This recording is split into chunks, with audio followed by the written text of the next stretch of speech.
Welcome to We Watch Too Much TV, the weekly podcast where two real-life best friends dish on all the TV content they've been binging in their remote work-based lives.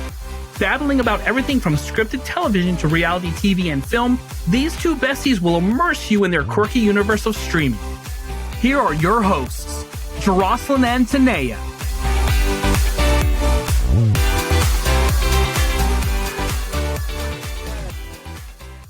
And we are back.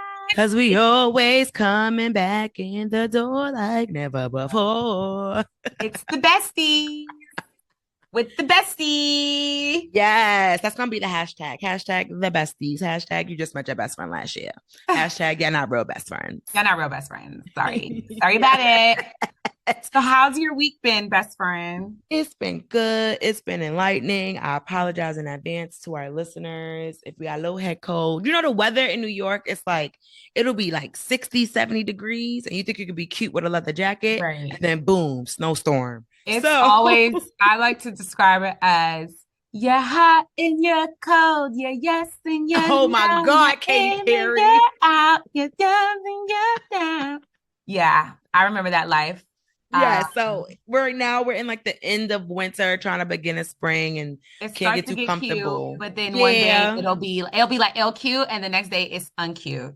I want to put my fur away, but it's like, no, bitch, no, we need it. You still need me, and you still need your scarf because tomorrow I might go drop down to freezing temperatures, but then I'll be back. Do not put that hat away. How was this LA weather? Have you had your first snowstorm? Wasn't it snowing?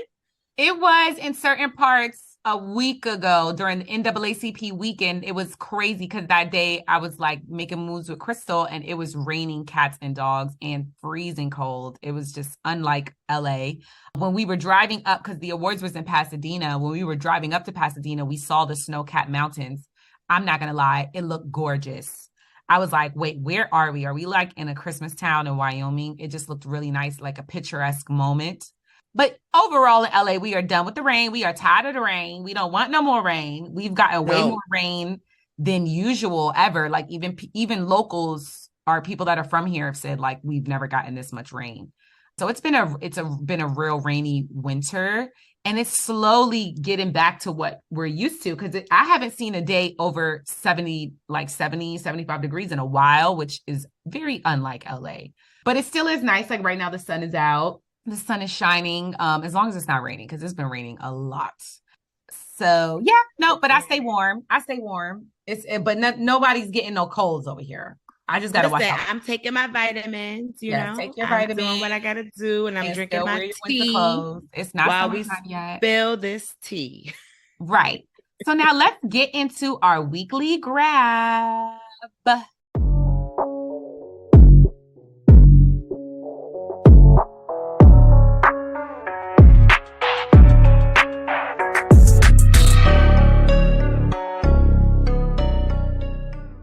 Okay.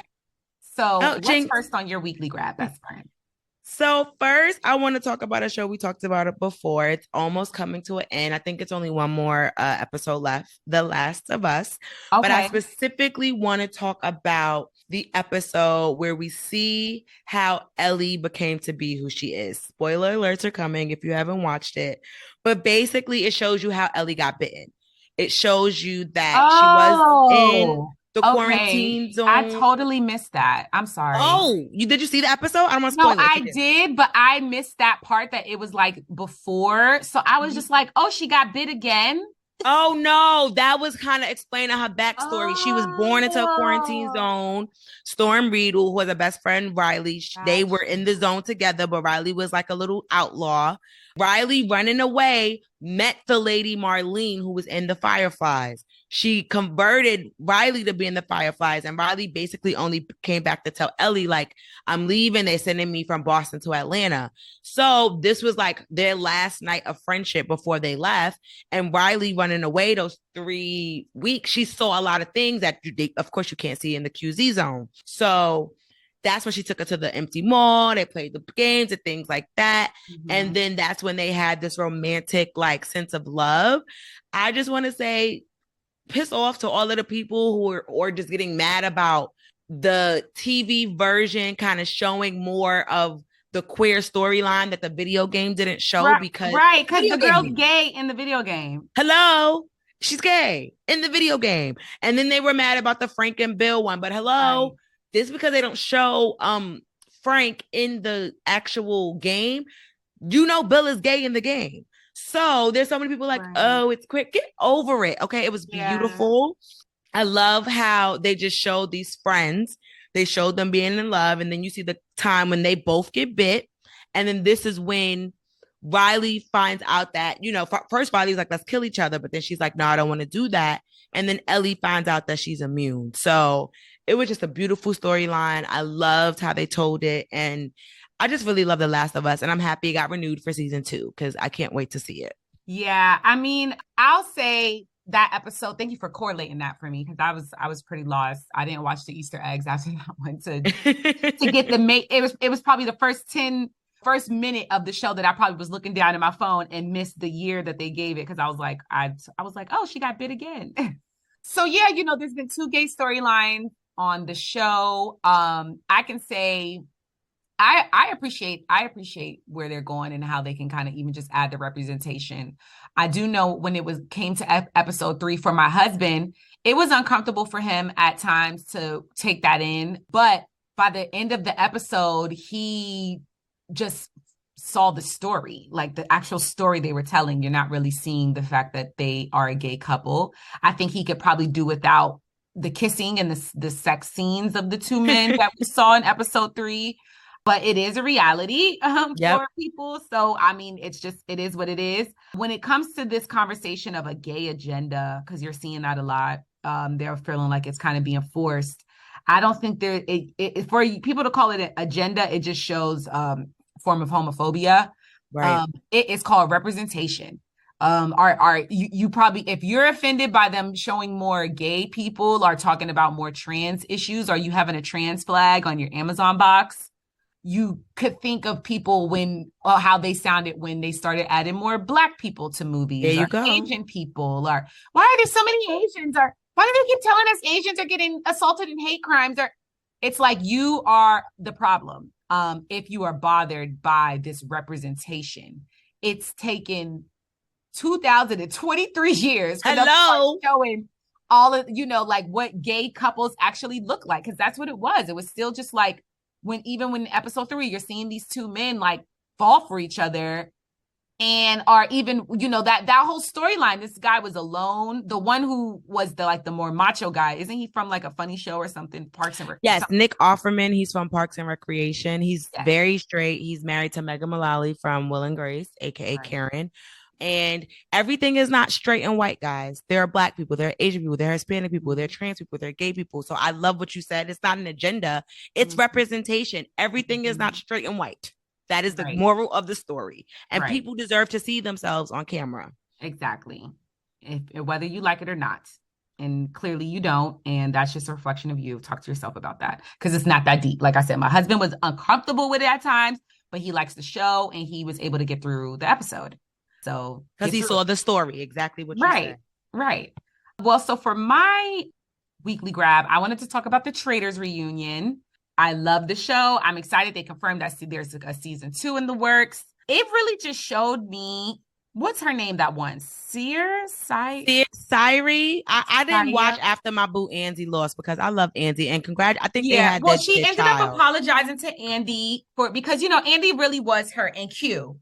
They really felt like, she kind of used the Black card. She kind of used the struggle card. Wow. But it was like she really played the game well. She explained why she chose not to share the money. She was like, it's only $250,000. Like, I'm not sharing $250,000. She hasn't even started spending the money yet. It's just like, this show is so brutal. I've never seen a show like this. I'm so invested. I'm very interested to see how season 2 turns out, because they were giving advice to the season 2 people, but it's like you have to basically betray people, literally lie, cheat, and betray people to win the game. And the person that does that the best wins. I can only imagine how many more tears, heartbreaks, and upsets we are going to see as this show carries on. Because just from season 1, people was bawling out, crying over, and she even cried at times, just owning up to how she had to stab people in the back to win $250,000. It really makes you question your values and morals as a person. Because what are you willing to do for money? And I wouldn't be on that show. It's a great show. It's a great show for TV, but I just feel like my mental health, like, oh no, I couldn't do it. I couldn't do it. Like knowing that I'm building a friend, like, because I was watching Andy like confide in her, and then Q, and then they had like this bond, and what's the girl, Kate? That's the girl from Below Deck, right? Yeah. It was like they were all for each other, and like FK, we gotta win, and then to see that was all a lie. I don't know if I could ever. I'm a horrible liar. Again. I'm a horrible liar. So I would definitely not. Anytime when I'm trying to like lie or hide something, my friend who even doesn't even really know me, they'll be like, what do you mean? Because you could just tell I'm just not telling the truth. Because I'm giving myself up. I'm too emotional. I'd be like, I'm sorry, I'm lying. I really didn't mean to do. I would cry every second. So like, but it is good TV. But it is very. I'm interested in season 2. I'm totally interested. Who would you pick to be on season 2? Give me like 2 or 3 people. Ooh, okay. All right. Just thinking off the top of my head here. Kenya Moore. Ooh, yes. Love her. Give me a Luann. I think we need a Luann or Dorinda. Luann. So then we got to think of some other reality. Like Wes from The Challenge. Yes. Oh, yes. Wes would be Wes great. And Johnny Bananas. RCT. I think CT would be good because he can kind of be stoic. Some more. We got to think of more TV shows, other reality shows. What other reality? Give me an Evelyn Lozada from Basketball Wives. That's just to be random, or Malaysia, because that's a good one. And give me, I want someone kind of like seasoned vet. Give me Michelle Visage. Ooh, bitch, best friend. You just call the producers. Yes. Call us. We can help you with the casting. Like that, I was not even thinking about that, but that cast itself, girl, right. That would be a cast right there, like totally. And we're missing some people, but I would be here for it. But all right, what's next on your weekly grab? Next on my weekly grab, because I think the last one we share in common. So I'm gonna talk about SWV and Xscape, the Queen. Yes, I haven't watched the first episode yet. Tell me about it. It's a really good show. I think it gives us a difference. It's like Housewives meets like the Blueprint show, because they are established groups. It gives you more into their life. I like that it shows each member, like, so far, their personal life. They've gotten to Xscape the first episode. I think second episode, they're going to give us more SWV background. You know what? Being a woman is hard. Being a Black woman is hard. But being a Black famous woman in the same group, girl, you couldn't pay me to do it. Right. Because you see, like, all of them want this money, but Tasha from Xscape, the one that's not really in it now, she's just so stank, best friend. Like, she can't focus on the goal. Like, she wants everything. Ooh, I brought my pen. She wants everything to be like a dramatic apology. She wants everything to just be like too much. And it's just like, girl, can we just sing? Like, and then and I think Taj said that from SWV. She said, listen, we in our 50s. We might not even be talking before that show, but what we're gonna do, I'm so into you. She said we're gonna do our 3-step, but we're gonna get that check. And Tasha is just so into her ego that she's messing up the money. And I can tell that she is the problem child, because if Kandi and Tamika could forgive each other after all of those lies that Tamika said about Kandi, Tasha, you don't have no excuse. Wait, what was the lies that Tamika said about Kandi? So this was maybe like early 2000s, 2010, 2015, sometime. Tamika went on a radio station and said that Kandi slept with Jermaine Dupri. She slept with Jermaine Dupri's father. She slept with the whole So Def, and that's why the group broke up. Tamika Scott. Yes, the sister. Not Tiny, because Tiny and Kandi are BFFs. And they got the but same Tamika name. Admitted to it. She apologized publicly and she apologized privately. She said, I was jealous. I was in my feelings. I apologized. Everything I said was wrong. So if Kandi can forgive Tamika and they can make money together, everything that Tasha is mad about, best friend, it just don't She just gives stank vibes, like stank. And I could tell from the preview, she's going to be the stop. Like Taj from SWV was like, this started filming right after their verses. So they wanted to kind of like cash in on that momentum after the verses. So everyone's on one accord, and then Tasha just comes into the room, mad stink. Like, I ain't excited about this. I don't know. It's like, girl, no shade, but I don't know why you think you could be a solo artist. Like, ain't nobody checking a solo album. It didn't work. Why is she still trying to? I got a solo deal, sis. Nobody cares. Just go to Xscape and get your bread. Like, it's like RL from Next. I love me some RL. He's a good singer, but I do not care about him solo. I need him with Tweety and Low from Next so I can do my song. I don't need us. He got a couple by himself, a couple of little. But everybody ain't Beyonce. And Tasha wants to be Beyonce. Everybody can't, because Kelly is her own lane. She still wants to be Beyonce. Like, bitch, it's been 30 years. Like, and Jeroslyn, it didn't happen. It's not happening. You can't tell her that now because they showed previews, but I think the show is going to be good. I can't wait. I love that they followed after Potomac because I just tuned straight in. But Tasha is stank. And I can't wait till you tell me your input because she is stank. I'll probably be dragging her next week. All right. Okay, so I finally started Harlem season 2. There's not really much to say. I think I'm up to episode 3. It's okay. I'm not so impressed. And it's funny. I think about it because I know it's like the Black version of Sex and the City. And the Black inclusive version of Sex and the City. And I remember having this debate when I was in Barbados about like just not caring about Sex and the City because it's, it was just very like, it was still ahead of its time. So we couldn't relate. We was broke. We were young and still it was just like very, very white privilegey all throughout. So I appreciate that Harlem is Black and like diverse. But at the same time, I just feel like so far what I'm seeing with these storylines, it's like they're still not really going there. And they could go there. Like I never watched Sex and the City, but it was on in the nail salon a few weeks ago when I was getting my nails done. And I couldn't even hear it. It was just like the closed captioning. I was just reading it.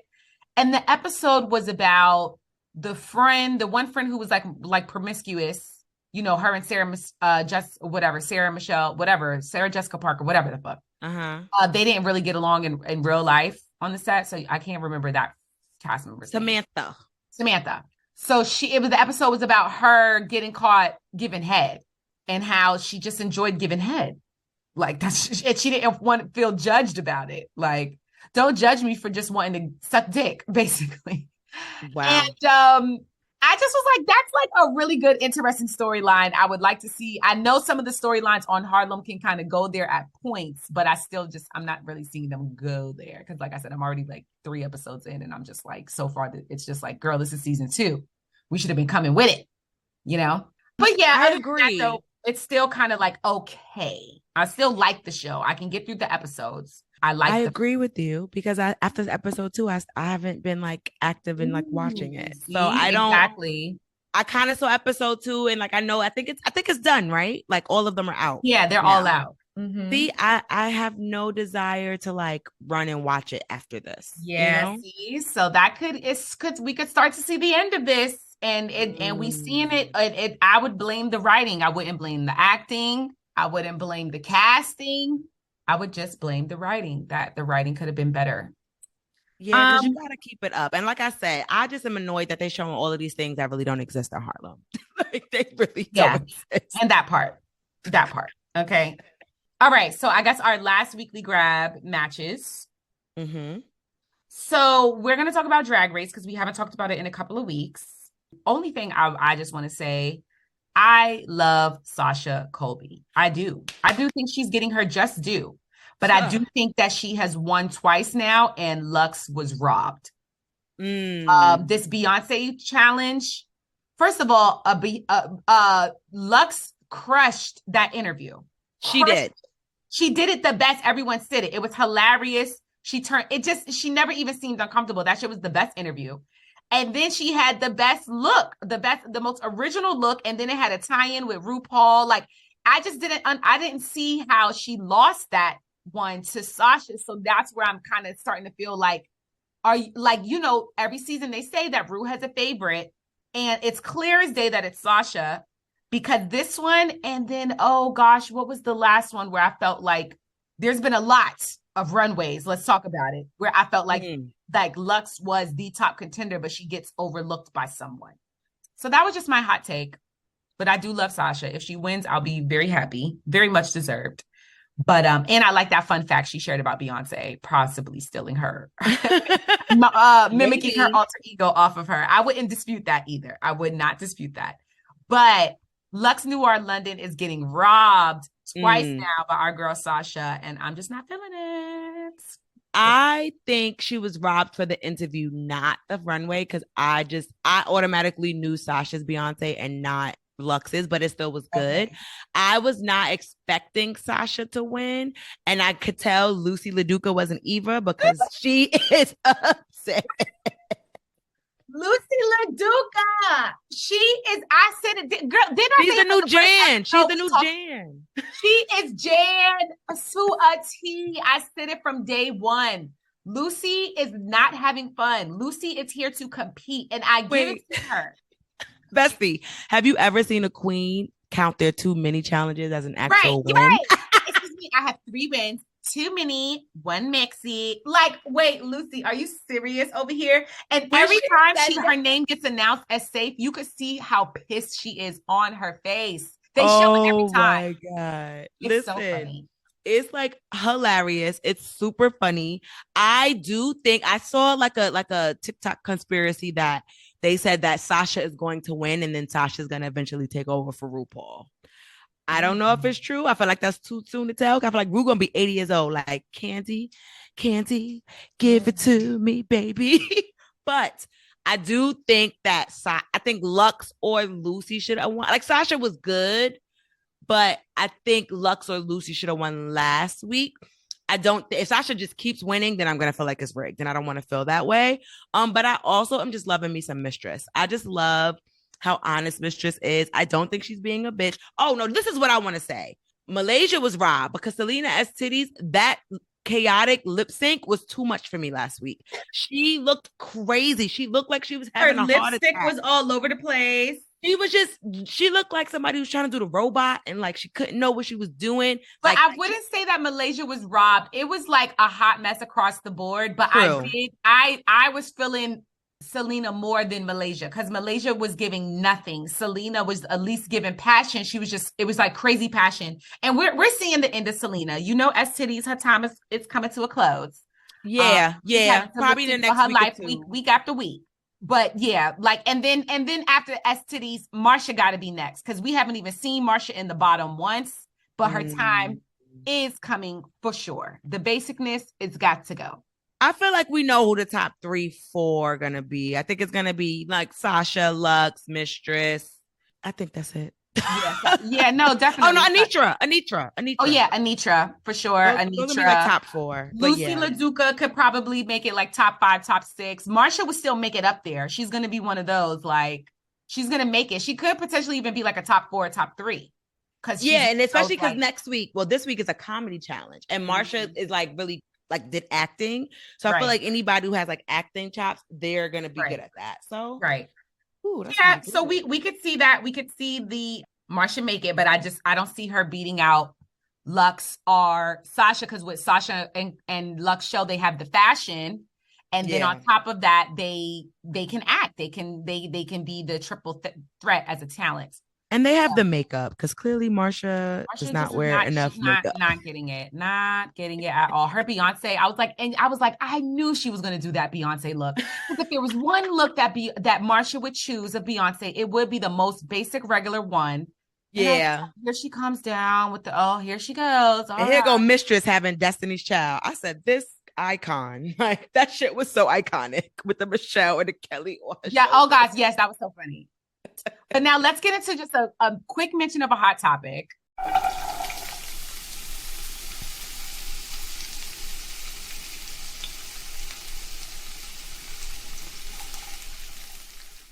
Because we have to spin the block on this Ellen Pompeo topic because we talked about her, I believe, in like our first episode.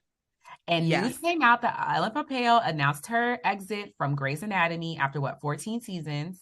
19, girl. She been there since season 1. 19. I've never watched one episode, but I know it's a hit show. I know everyone loves it. My mother loves it. You love it. I know what the show means. It's just not for, it's not my thing. Yeah, I know I'm not into those shows that make me cry. But it came out that nobody liked her. People are happy to see her go. She's been a hell to the cast, the crew, Denzel Washington. And I just want to spin the block because I know I'm one of those. If I say something about someone, it's typically right. She is this person. If something is proven that she says she don't like somebody, if they do, she's like, I told you, that's why I ain't like them. I told you, because remember when Tinaya first gave Ashley Darby her yes, and then a few weeks later was like, okay, she's on my piss poor. I said, I told you. Yes. So this is her I told you so moment. And now Tinaya finally watching Real Housewives of Miami. I told you. Yes. Sound engineer, just give us I told you so sound link, because we're gonna have to have a lot of these. Yeah. I'm very petty when it comes to I told you. Because if I told you, I told you. So Ellen Pompous. Oh. Hate to see you leave, but plenty of us are happy to see you go. Yeah. I'm going to catch up and let you know how it is without her, because it's going to be fine. Because she missed a lot of it anyway. Seems like it's the type of show that it can carry on without, right? It's like a show about hospital drama. So it's like whoever's new at the hospital, we can follow your life and you can make us cry. All right, so let's get into our piss poor performance.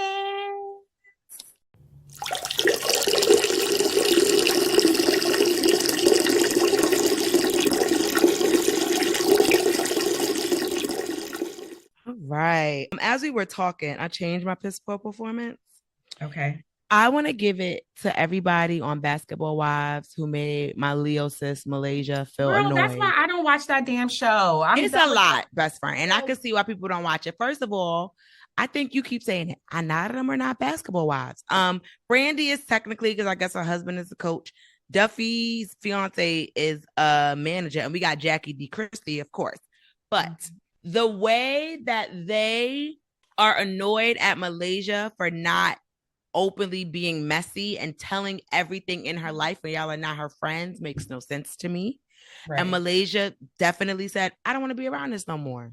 So I think she quit for the 4th, and I think she's going to get her money, because even though she quit after 3 episodes, she's still the main person in the intro. She's still getting that bread. Brandy's a bully. Brandy was always on her face for no goddamn reason. British was a bully. Like, you need to be worried about your court case, and now Malaysia telling you her secrets. And it just was annoying. And when we were talking about Basketball, I was like, that's what I want to give our piss poor performance to, because Malaysia was just minding her business. She's trying to get herself together. She's trying to get her life together. She's a single mom, and y'all just in her back. And then Jennifer damn Williams will talk about, well, her house is in foreclosures. Well, bitch, you pay her bill. Okay. Yeah. I hate when her people stank do that. breath. Yes. You're so she got stank breath. More than one person has said it about her. All right, Jennifer Williams, brush your teeth and get out of Malaysia's business. So Basketball Wives, piss poor. They are done. I told you it's hard for me to get into it. And you were trying this season only for them to push out one good person on the show. It's just like, what else is there? Like, do away with the whole cast. They can keep Jackie Christie because she's the essence of the show. Yes. But yeah, just I'm done with it. My piss poor performance is going to Raquel Leviss and Tom Sandoval. It was found out that these two were having an affair since last summer. Now, to give you some backstory, because Tinaya does not watch the show. Please, I was going to say, please tell me, because I don't know.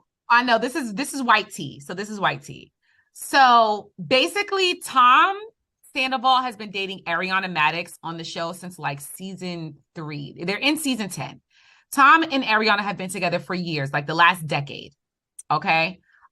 They've had slight hiccups in their relationship, but nothing really. They've always been solid.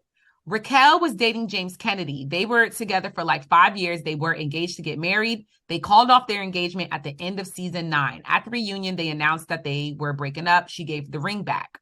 Season 10 returns. James already has a new girlfriend. I actually know the girlfriend. We used to work together. Cool girl. This is the new girl he's dating. Right. Raquel is clearly now over James. And she kind of just starts rebounding with everybody in the restaurant at Sir. We was hearing about her making out with Tom Schwartz, Katie's ex-husband. Katie and Schwartz have been together since season 1. They got divorced during Sheena's wedding, which Katie wasn't invited to. Raquel made out with Schwartz. Raquel also went on a date with Peter Madrigal, the manager. Raquel also went on a few dates with Garcelle Beauvais' married son, Oliver Sanders. Ooh. And now we are finding out the real tea was the whole time Raquel was screwing Tom Sandoval behind Ariana's back. How did it come out? It came out in page 6 that Ariana and Tom broke up because Ariana found out that they, I think she found messages in his phone. Like she put the clues and the pieces together. She just found out. So that's why now everybody found out. And mind you, this isn't on the show. We're finding this out just through the blogs. The show is airing right now, and you're seeing Raquel just kind of she's starting to just embrace the fact that James has moved on with his new girlfriend, and she's having to move on herself. It's over. He doesn't want you. He's with somebody else. So now she's going to start dating people in the restaurant. But lo and behold, what's going on in real life is she was screwing Sandoval the whole time. That is the tea.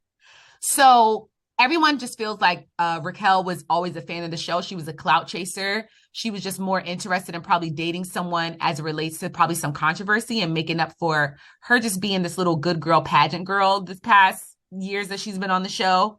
She's getting dragged. Sandoval's getting dragged.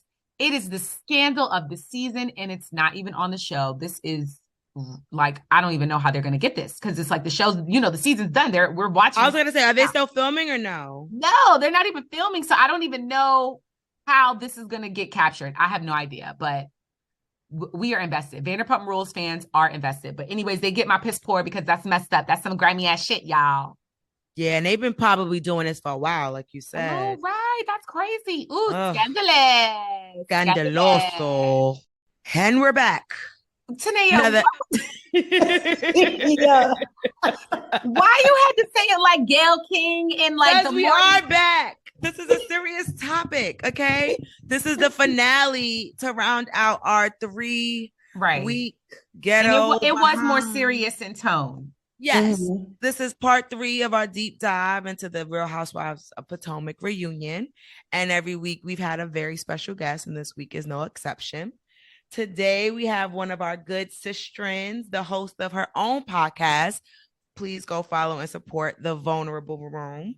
We have Miss Darnique in the building. Hey, sister friend girl. Hey, guys. Thank you so much for having me. It's a pleasure. Yes. Welcome to We Watch Too Much TV, part 3 of our hot topic / deep dive, because I know we got a lot to talk about, right, best friend? Yes, we do. Yeah, like I know all 3 of us, we all feel strongly. We are all Black women, okay?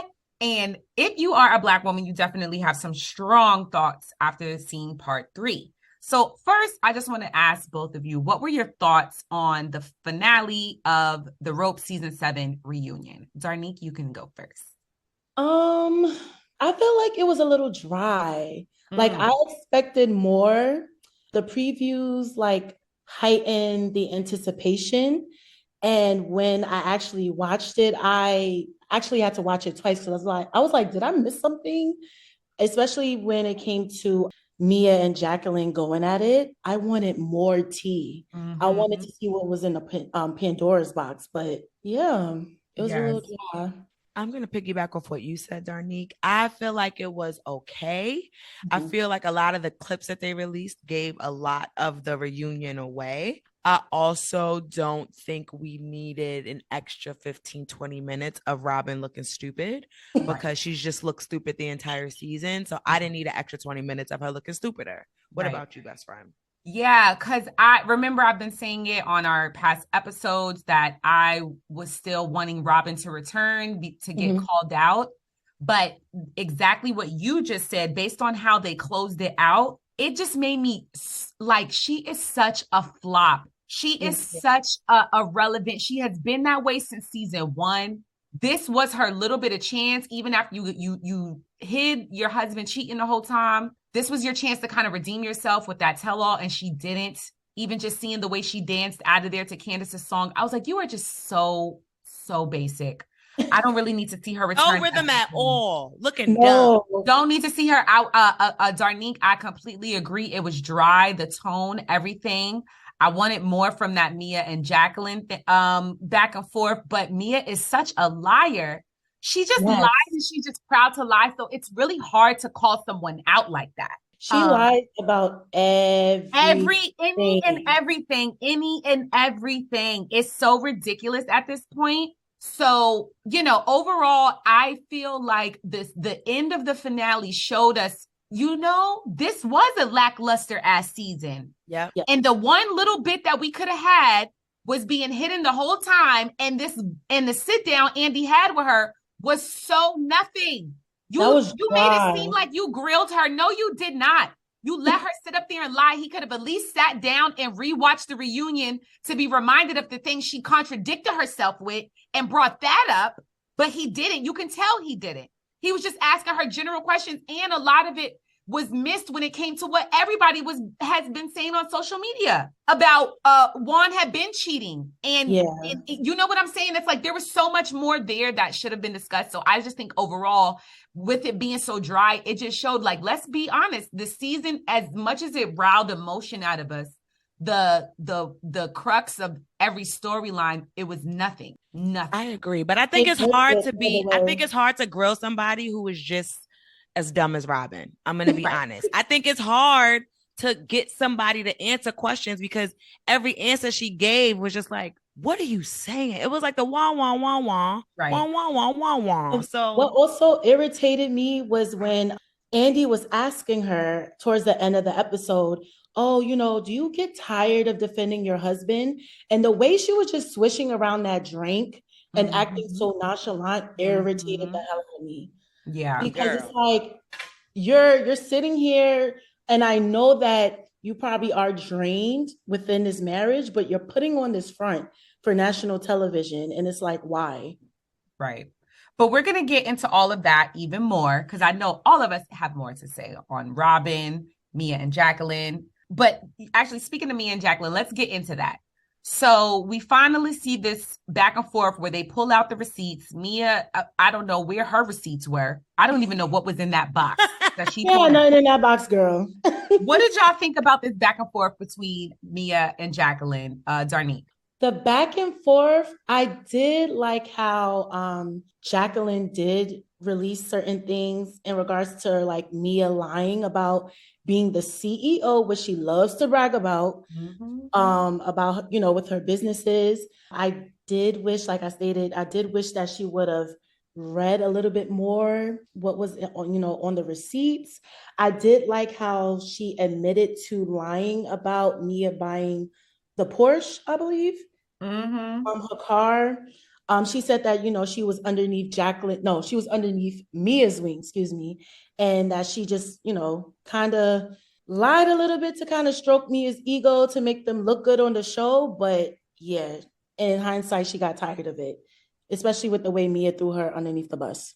Yeah, what it proved to me is that Mia is basically just trying to have a storyline. One, I think it was so dumb to bring a box of paper and not read anything and say you don't want to go there. Then, girl, why didn't you leave that box at home? Why did you bring the box? I don't want to go there. Oh, but I got it though. But I don't want to go there. But I got it though. But I don't want to read it. Oh my God. She just looks so stupid. She kept, I believe in my heart of hearts that Mia wants to be just like a Robin and a Giselle and an Ashley. At least that's what she thinks she is. And she wants a storyline. And I think Jacqueline is like, I came on this show to be a homie, to be a friend of, but I didn't think you was going to do all of this. So I just think Mia is just dumb. I'm sorry. I have no respect for her. Yeah, she's dumb. She's desperate. However, when it comes to my thoughts on if she should return or not, I would still be interested in her coming back because I do want to see Jacqueline come back. I feel like there was a lot more there that was just not being said. I could also tell that Jacqueline herself was lying, and then Mia definitely allowed the text messages to leak after the reunion, showing that Jacqueline has been proudly sleeping with married men, allegedly, but the texts are there. So I just think that what I've been saying about Mia's demise on the show will be caused by herself. And I would just like to see more of that. And that's why I would want her to come back and bring Jacqueline back and really just see Mia crumble the way she, kind of deserves to as a reality star. she's also hypocritical too, because it's like, although she admitted to sleeping with a married man, it's like, why are you throwing stones at Jacqueline for doing the same thing that you did? Right. Because that's what she said. Keep your legs closed, the married man said Nene's line. And it's like, for what, girl? Like, just so you could be like, I'm proud that I did it. You know, I at least own it. That's why it's just like, to me, it's really hard to argue with someone like her that's willing to lie and be so delusional in the same breath. Like, wrong and strong, doesn't care. I mean, but I would be willing to see her one more season before she goes. I was saying the only thing she's truthful about is the amount of surgery she's had. That's the only thing she admits to, Mia. Yeah. Well, and then what do y'all think about G, admitting that? Oh my God. I wanted to throw my remote at him so bad. Crying over a rash because when come on, bro. I felt none of, and that's another thing. I could see Wendy trying to not be like, bitch, please. But that's what she had to like nod her head, because it's like, G. Now, if she was in the hospital, y'all, if she was on bed, the bitch had a rash and they didn't know. Like she was diagnosed. All right. I wanted to really throw my remote. And do y'all believe that Jacqueline hasn't slept with G and Mia? No, I believe that they had some type of sexual encounters. Like, it's weird. Their dynamic is so cringy. Right. I don't like it. Right. And then him saying like, no, he hasn't slept with any of Mia's friends. Well, not penetration. It's like, boy, y'all getting it in. I think he watches Mia do things with women. I don't think he participates because he has a problem with participating, as we have learned. But I do think that he watches and allows her to do certain things with women. I do think that, honestly. Well, speaking of other things outside of marriages, in marriages, we need to address Karen's alleged infidelity. It's coming up a lot over the years. Karen is, if the allegations are true, Karen is just deny all the way to the end. And it seems like if they were true, her and Ray have an agreement because he sticks by her side. But what are your thoughts on these allegations? Do you believe them? What do you think? At first, I didn't believe it because I'm like, all right, y'all are just trying to find any and everything to try to drag Karen's name through the mud. But it's like, the more they talk about it, and it's not just like Robin and Giselle talking about it. You got Candace kind of talking about it. Ashley talking about it, Charisse talking about it. I just wanted to see the picture of who she was with, allegedly in the bar. Right. Yeah. I think that they do have an agreement, but the difference is they have a respectful agreement. I think that Ray and Karen know about everything, and people keep trying to, unlike Robin and Juan, where Juan keeps embarrassing Robin. I think Ray is like, look, you cute, do what you want to do. I don't care. I'm an old man. Just keep it off the way. And I think that's why it's not coming under scrutiny as much as like other people, because I think they have like a private, like a handshake of like solitude. And unless somebody knows what they know, I can't be mad at it. I don't think that Karen is being super faithful, but I think that her and Ray have an understanding and they are honest with each other. And that's why nobody else can catch them in this. I agree. I just would, and I think that's why, we'll get to Robin later, but the way she kept bringing up like, oh, I thought Karen was going to bring it up. So, and then us knowing like Karen was the one that knew, and she kind of brought it up, but she didn't bring it up the way she could have. I think that's a reflection of Karen still wanting to cover her own ass because she knows what people could bring up about her. Right. So I do believe the allegations. And I just would like to see more of it, because at the same time, as much as I love the Grand Dame, if that's not really going to be addressed, can we be honest in saying what else is there when it comes to Karen being on the show?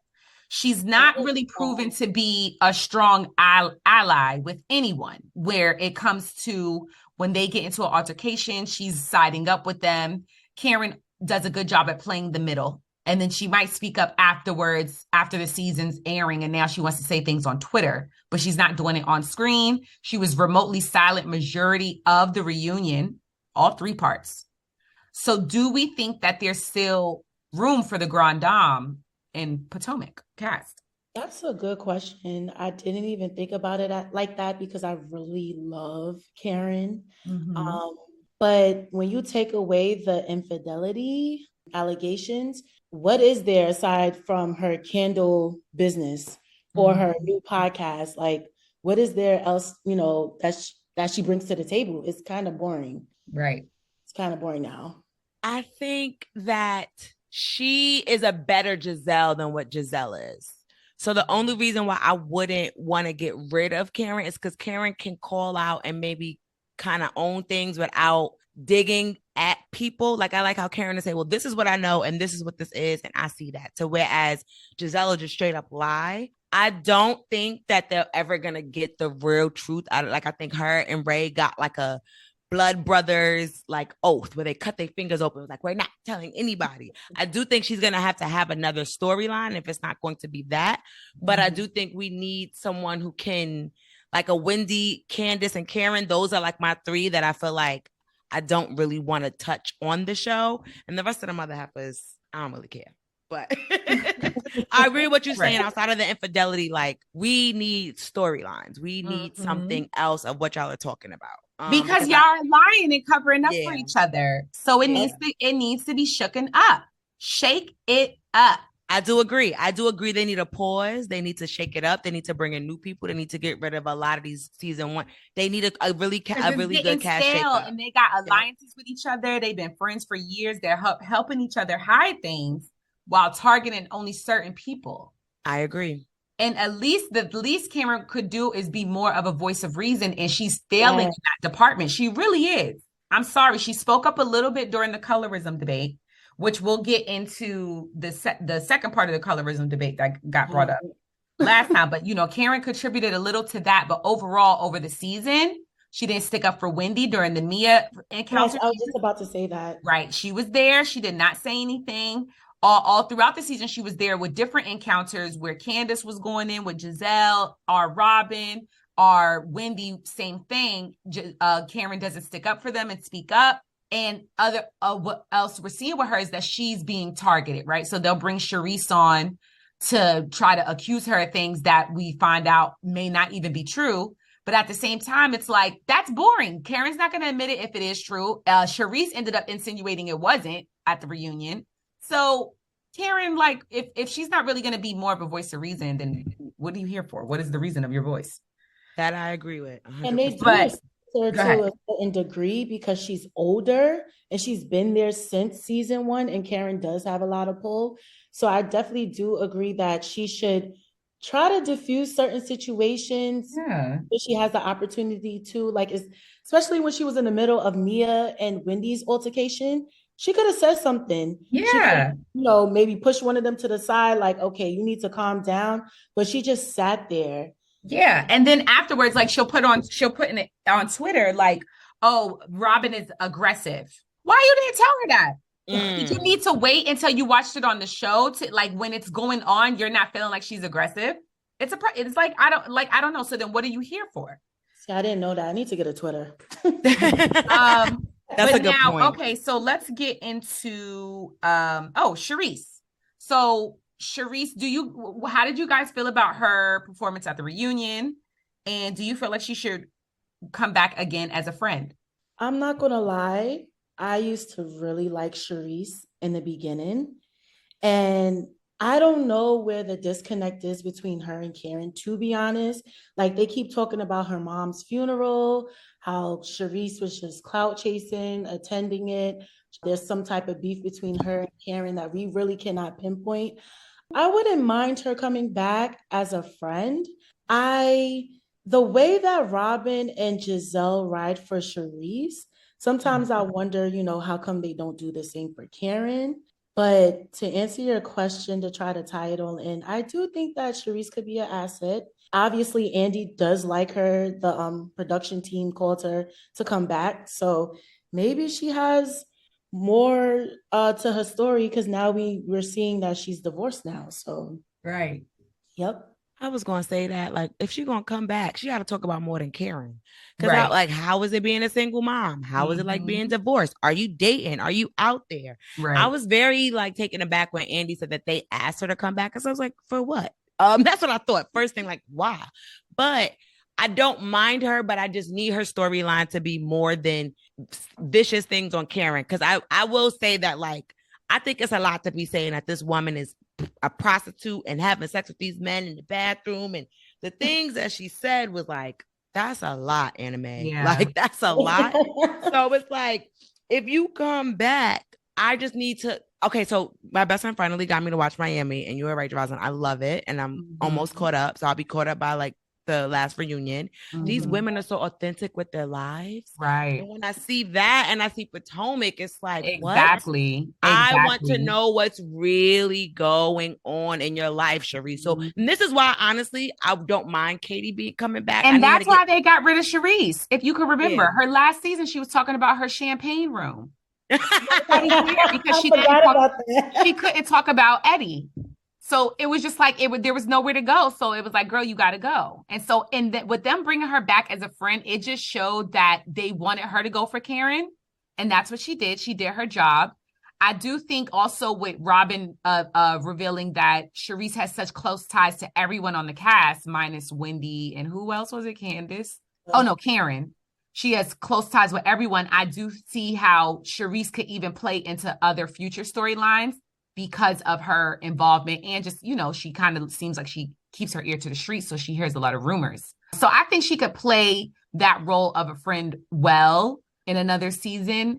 I don't know if, but like Tinaya is saying, I would want to see her talk about someone else other than Karen. We're not going to really get to know too much about her personally, because just the history of Housewives, you don't know too much personal stuff about the friends. They can only, kind of share what they can during group settings. So it would be up to her to figure that out.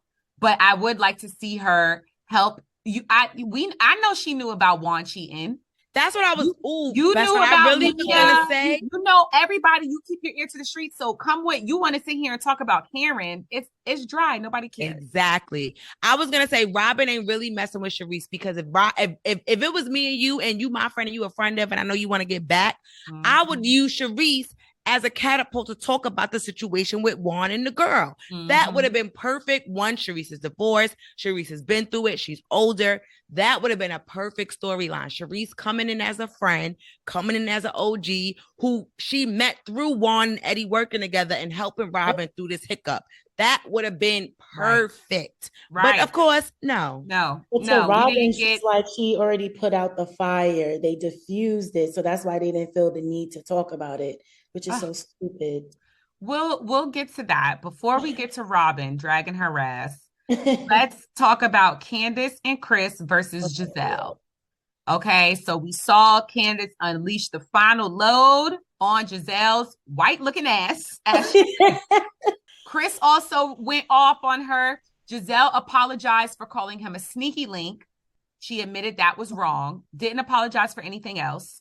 What are your thoughts on that interaction? Honestly, with Candace and Chris and Gizelle, I'm not gonna lie. I know we do not like Gizelle, and this is, me being Pisces right now. I felt bad for Gizelle a little bit when Candace read her for filth and called her a white woman.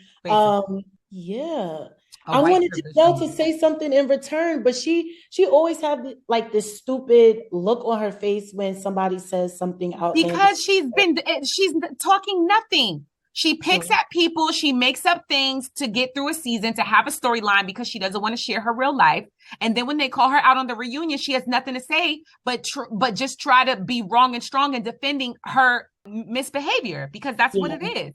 What is there to really say, unless you're actually a good rebuttal person where you could give some type of rebuttal to your bullshit, because it's bullshit. But she knows it's bullshit, so she at least just sits there and makes that stupid face, and she's been doing it for 7 seasons. That face, oh my God. 7 seasons straight. It's just getting older. She's getting more wrinkles on her face. I think that Chris, I am proud of him for using this platform to really show people how much he was affected by these comments from Gizelle and everybody else in the cast.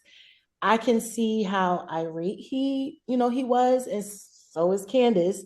But yeah, that little ounce of me felt a little bad for Gizelle.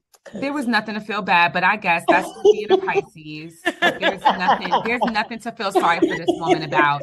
you know, like we've been, me and Tinaya were sharing an article that, you know, the TikTokers are doing their research and they did some digging about Giselle's father and basically possibly could making that connection of how Giselle was raised to just kind of be hateful.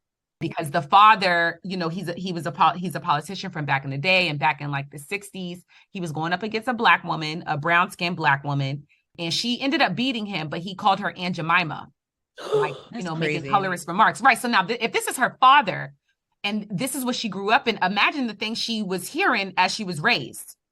Just right. So, and now we're seeing her on this show similar tendencies with she could be, look at the kind of stuff that she does season after season. And when she gets called out, she shows no remorse ever. At all.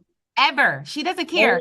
She doesn't care. She doesn't care about the negative comments about her, about the negative feedback from fans. She doesn't care. She's very like turned off, removed from that. And then we do kind of see this kind of sense where she does take to, I mean, we could see her be very dismissive to darker skinned women, minus Charisse, who people have said there's some kind of alliance there. But people at this point are calling her a colorist. They're calling her, Ashley, and Robin colorists. Mia's getting tied up into that as well. I think so too, because when Candace made that comment, everybody was piggybacking, like, oh, Ashley was like, oh, well, Candace, you know, I think that was a little too much. Here comes Mia with the comment, like, yeah, you doing a lot. Like, you didn't have to say that. Robin, you know, I was looking for Wendy to step in and be more of a voice of reason on behalf of Candace in that regard. But for her to just join in being like, Candace, that was unnecessary. We understand that Candace might have said white looking ass out of anger, but we know exactly what she was saying. And what she was saying was the colorism debate. But yet and still, some kind of way, it got turned around on her, the brown-skinned woman. So that was, again, another perfect example of colorism. But it was like Wendy, college professor, to jump in, but she jumps in to just tell Candace, oh, you shouldn't have said that. Like, girl, y'all gonna have to get in more of a cohesive unit if y'all gonna try to take down the light skins. Because now after the reunion, they all together making TikToks and shit. So they done teamed up, they done linked up. Candace and Wendy gotta have to get themselves together for real. But I think that's why we like them, because they don't need to do that. Candace and Wendy just authentically show up as themselves. I will say, the whole time I was watching that conversation, I thought about Jeroslyn and Mark. And I thought about just how when you are mad that somebody is coming for your man, and you just have to express yourself. Oh, I felt everything, Candace. And I feel like Candace was just like angry and upset and mad and I understand. So. Yeah, rightfully so. And there wasn't nothing she said wrong to me. Nothing. I'm sorry. I have zero regrets because. And I did not feel sorry for Giselle at all. Because Candace said it clear as day. The problem is you make it hard for women to come forward, women of real assaults to come forward. And you do have a privilege as a light-skinned, green-eyed, blonde-haired woman. Yes.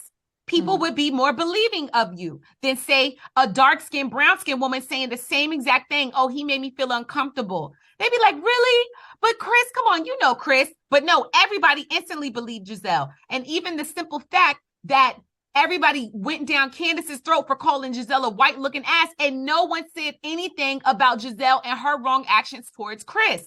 No one. Giselle on her own had to decide to apologize for calling him a sneaky link, but no one's interjected and been like, Giselle, what was up with that? No, but everybody come down on Candace for calling her a white looking ass. Colorism. I agree. And I also will say that to everybody's point, you had time, Giselle. This could have also been a storyline for you. How when you felt this, you immediately went to Candace. Candace appreciated you, and then y'all became closer. You missed the mark. And this is why Candace has so much like fire for her and why I don't feel sorry for Giselle, because timing is everything. If I know I don't like something that you did, if I wait 2 months until you do something again versus telling you immediately, that's just letting things ball up. And I feel like that's why Candace was so mad, because you waited 5 months. You done came to my album release. You done did all of this other things, but you waited. And then you want to say, oh, because Ashley brought up the DM. Why you got to wait until Ashley do something? Right. No. You have to take responsibility for your own actions. Everybody got to be self-aware. So she was supposed to say that's what she wanted to do, and that's what she thought about from jump. So I do not feel bad for Giselle. And I didn't like also that there was, because Giselle always takes the cake with her bullshit, like Ashley's actions in misinterpreting his DM just kind of got brushed over.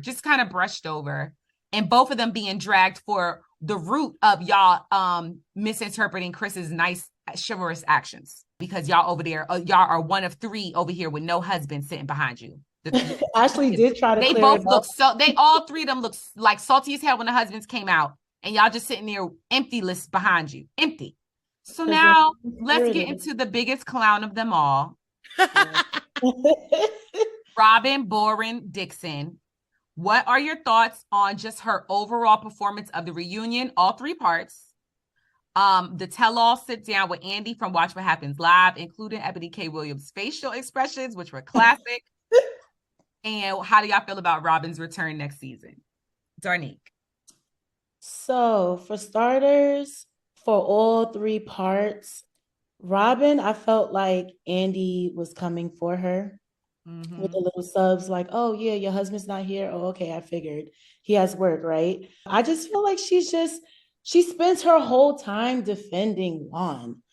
It's always about Juan, but then it's like, how do you feel truthfully in regards to all of this? How do you feel about people saying that your man is a cheater? How do you feel about Karen saying that you guys are never going to get married?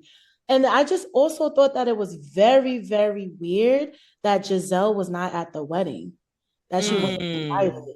Right. And that's supposed to be like her right-hand man, the Green Eyed Bandits. And even Giselle, which I was surprised with her saying that, she kind of felt away. I would too. Like, why was that brushed past? That's what I'm saying. Like, Andy, you didn't really grill her. There's still so many questions. And even at that point at the reunion, y'all knew she was married. Why did she not get grilled about that impromptu ass wedding that nobody was at? Was your parents there? Why did it need to be so secretive? Why not at least have Giselle there? You know what I'm saying? There were so many questions to ask if you really wanted to get up in her ass, but he's still being so polite. And that's where, to compare him and Carlos King sweeps him under the rug as a host. Yes. Even at times, I do think Carlos gets too invested and emotional. I hope he doesn't do that crying anymore. Depending on the topic. But I really love the way he gets up in his cat's ass. He doesn't play that. He holds you accountable to the things you said and done on camera on his show. And even things you might have said and done on social media as it relates to your storyline and how the viewers are perceiving you. And that's your job as a producer, as an executive producer. You're putting together this cast, you're putting together this show. We're invested. So you have to hold them to the fire with their actions. And I feel like Andy constantly misses the mark. I think you can only hold people to the fire who are willing to be receptive to it. So I don't think that he does a Carlos job. I think he tries his best, but I really think, and it showed in those last 20 minutes, first of all, he should have just called it Ebony K. Williams' face, because the whole time I'm looking at her and she is like, this bitch is dumb. I see it in her face. I see she want to say that. But the thing is, anytime you ask Robin a question, she is going to make sure that the answer is just null and void, which is why I just think that we don't need her anymore. And she's been like that since day one. That's why I did not like her. I only started to like her from when we met her in person. I always felt like this about her from day one. I was like, she doesn't even really ever have much to say. She's not accountable for anything that she does, anything that everybody else does. She want to bring speakers to the table. She want to film people and their arguments, but she can't answer a question, which is why I don't want her to even talk about being lit up on the next season. Then she's not going to say anything. She's going to look dumb and she's going to have an excuse. So this is why I'm like, Robin, you and Juan just go home. Yeah. Sell your hats and do like Monique and start an IG YouTube page or something, because you're not made for reality TV. You're not real. Her and Giselle, like, I need to know about you, your life, your business, your like health. I don't know anything about them. So like, I'm done with both of them. They're not giving me anything. And then the worst thing, the thing that made me feel like kind of like sorry for her and like how she learned how to love, when Andy asked her, like, don't you get tired of defending him? Oh, I'm defending us. No, girl, that man is at home. He don't even watch your show. He don't even give you money by being a viewer. He don't do nothing for you. He can't even come sit behind you. Oh, are we going to talk about the prenup? Oh yes, the clause that he gets half of everything. The hell. Oh my God. And the infidelity clause that she left out. Yes, and you know he's cheating. Oh my God. It's like I don't wish bad upon anybody. That, and Andy just was like, okay. Like, no. Meanwhile, she knew there wasn't an infidelity clause. And then when Andy asked her, she was like, this is kind of why, when they went through this was why, like, the wedding was postponed. Andy was like, well, shouldn't you have said that? Mm-hmm. Like, this is why the wedding was postponed. Right. Pick up. I don't feel the need. I don't feel the need. That's always her go-to. I don't feel the need. What does that have to do with me? I don't understand. Girl, just sit down and shut up.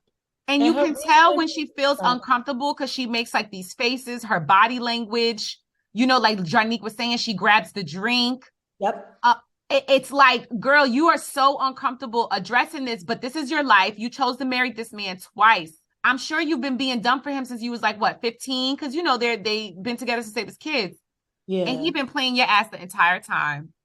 And you are just such a kept woman. And then she tried to play it like, well, you know, what if I want to do my thing too? Shut your funky ass thing? up. Shut up. Thing? No, she left that out. You were too dumb to even know how to entertain another dude. And so beautiful. And this is why I tell people looks is not everything.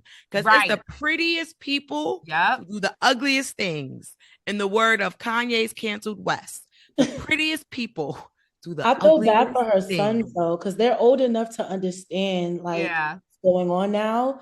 And to see like, dang, everybody's talking about my parents cheating. You know, the whole divorce clause, the mistress. Can we get into the picture of the Grand Dame side by side with the sketch of the alleged mistress that flew all the way from Toronto to Maryland that looked just like Karen? Please. I want to see what this girl looks like. But oh my God. And so in closing, do we want Robin to return next season? No. She's not giving anything. She's never going to give us herself. And that's how you win us fans. You don't got to be perfect, but you got to be authentic. You got to be real. Candace was annoying, but Candace was real and annoying. Wendy, it took a minute, but she's always been authentically herself. Robin, out of everybody, is the least herself. Mia just lies. Mia just want to be down. Yeah. But Robin, you just have so much that you could be like fighting for and be standing for. And yet you just choose. What she tells us about herself is that she takes poops with the door open and walks around the house with her husband and sons naked. And that's what we know. We also know when she's on the toilet watching Candace's Instagram live sessions. And then we also know that she had to take a tampon out during the reunion. That's what she tells us about herself. You are fucking disgusting. You're nasty ass. Sit your nasty ass down. That's why your husband is out here mingling and singling with other women. Because you over there funky, slow, and delayed, and boring. You're boring. Okay.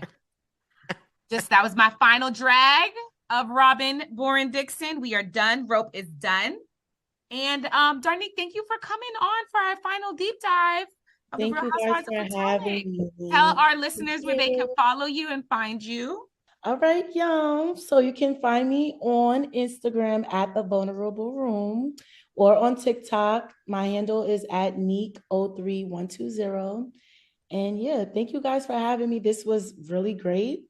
I'm hoping that next season with these housewives, they pick up the pieces because it's getting real flat. Pick up the pieces. Yeah, but that's why right now we still have pick up the pieces. I was just about to sing that song. Right. I want to be silly. All right, ladies, thank you. Now let's get into our segment of the show. Because after that messiness, we need some good energy. And I want to give my yes to the beautiful queen that is Mary J. Blige and her show, The Wind Down with Mary J. Blige, in that first episode with Young Miami and Taraji P. Henson. It was perfect. It was perfect because you had 3 types of women in the room. One is a young mother, never been married. One has been married for 15 years, never had kids. One has never been married, been engaged twice. That wisdom, that room, that honesty, that sincerity, it fed life into me. And just like, it gives you inspiration as a woman in your life that you're going to be okay no matter what age you're going through, no matter what you are. It's something that we need. I want to encourage everybody who listens to us to please support Mary J's show because it was beautiful. It fed life into me. Taraji said something that just hit the nail on the hammer. She said, life is a storm. And sometimes you're going through different storms in your life, but you got to ride through it. You got to get through it to the next day. And as long as you wake up every day, you can always be a different person. So my yes is just to the person who decided to give Mary J. Blige a show because I love that show. I love it. Let me tell you something. There's nothing better than being in a room of Black women and we're like drinking and vibing. The conversations are just so elevated in so many ways. Like you just have to be in it. And authentic. Yes. It's such an authentic conversation. You see them being royed. Like they forget the cameras is there. And you're going to get something from that hour of TV. So now I'm addicted. I'm watching it every week. It gives me something every day, especially when you feel like, oh, I'm going through this, I'm going through that. Everybody is going through something, whether you're single, married, baby mother, one kid. It's just a beautiful show for us. And we need more of that. So yes to them. What's your yes? Well, my yes is going back to the Jacksons for Married to Real Estate again. Because it was greenlit for 12 more episodes. The show is performing so well on HGTV among women and women 25 to 54 and upscale women 25 to 54. They are crushing it. Everyone loves the Jacksons. It's not just me. And we will be seeing them again for season 3. Very excited. Yeah, I gotta start watching that show because she loves this show. So I love it. It's just about home. Like, it's just good. Like, you're gonna see them renovate a house. You're gonna see a little bit of their family life. My favorite is always the renovated house, but just a little inklings of their family life. It's just really cute and wholesome, and they are just amazing. I love it. But now let's get into our positivity.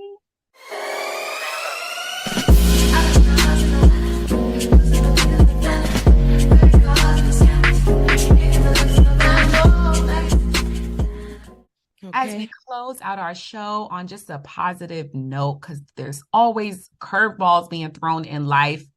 And the secret to success is keeping control of your mind.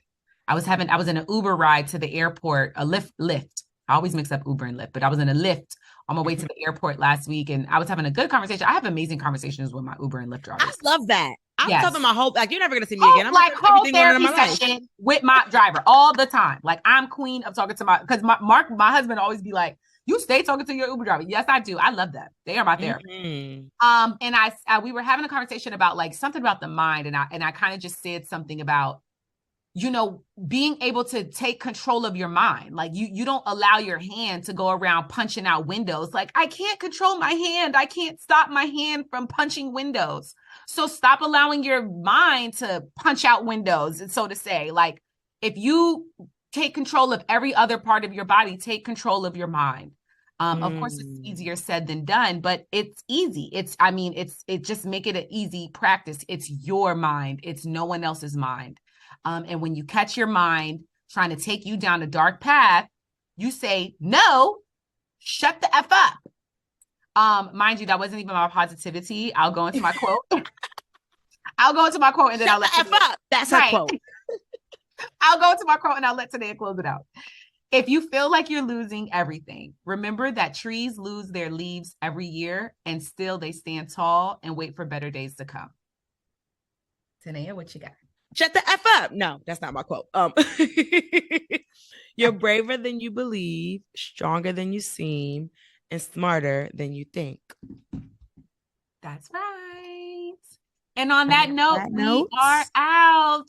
Love, abundance, and hair bundles. Yeah! I did it! Bye, y'all.